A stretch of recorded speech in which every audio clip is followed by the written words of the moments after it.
ओम श्री सिद्ध भैरवाय नमः.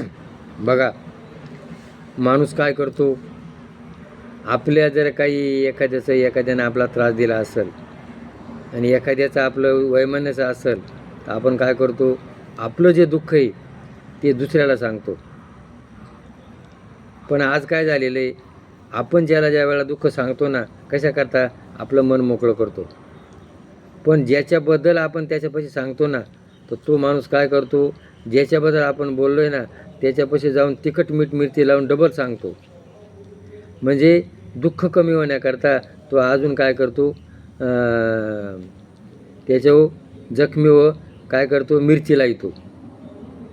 बघा, ज्या वेळेला कर्ण हा कुंतीचा लग्नाच्या अगोदर जायला मुलगा होता, सूर्याचा मंत्र जपला होता आणि मग तिनं तो पाण्यात सोडला, कोणाला सांगितलं नाही.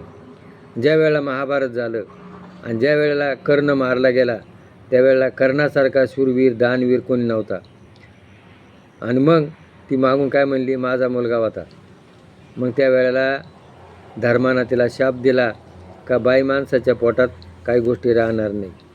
पण तो शाप आज बाई माणसाच्या नाही, पुरुषाचा झालेला आहे.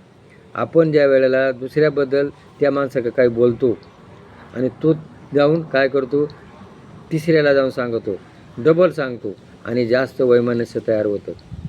आज जगात तेच झालेलं आहे. आपण बोलतो, तो त्याला सांगतो आणि डबल कलह तयार होतो.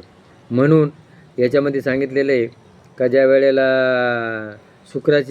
शुक्राचार्याकडे बृहस्पती गेला होता आणि त्या बृहस्पतीला तिला लग्न करायचं होतं, याची शुक्राची मुलगी देवयानी. तर त्याला राक्षसाने काय केलं, त्याला मारलं, दारूमध्ये पाजून शुक्राचार्याला पोटात गेला. मग त्याला काय झालं, विद्या शिकवली. कोणा, ती म्हण त्याला विद्या शिकवा. मग ती विद्या हिला शिकवली, देवयानीला. आणि आतमध्ये कोण ऐकत होता, बृहस्पती. आणि शुक्र सांगत होता. म्हणजे कान किती झाले, 6 ठिकाणी जर काही गोष्ट गेली तर ती काय होती, भ्रष्ट होती आणि कलह होतो. आणि मग तो बाहेर आल्यानंतर तिनं काय सांगितलं, माझ्याशी लग्न कर. म्हणून नाही, तू माझी बहीण आहे, म्हणून तुझी विद्या निष्फळ जाईल. तर ते आज समाज आलेले. तर आपल्याला जर काय कोणाबद्दल बोलायचं असेल तर आपण त्याच्यापाशी बोलतो तर तो डबल डाऊन कलह तयार होतो. म्हणून कृपा करून आपण कोणाबद्दल काही त्याच्यापाशी बोलू नका, कारण बोलल्यामुळं त्याच्या पोटात थांबत नाही, तो डबल सांगितलं राहत नाही. तर हे पटलं असेल तर क्लिक करा. जय भैरवनाथ.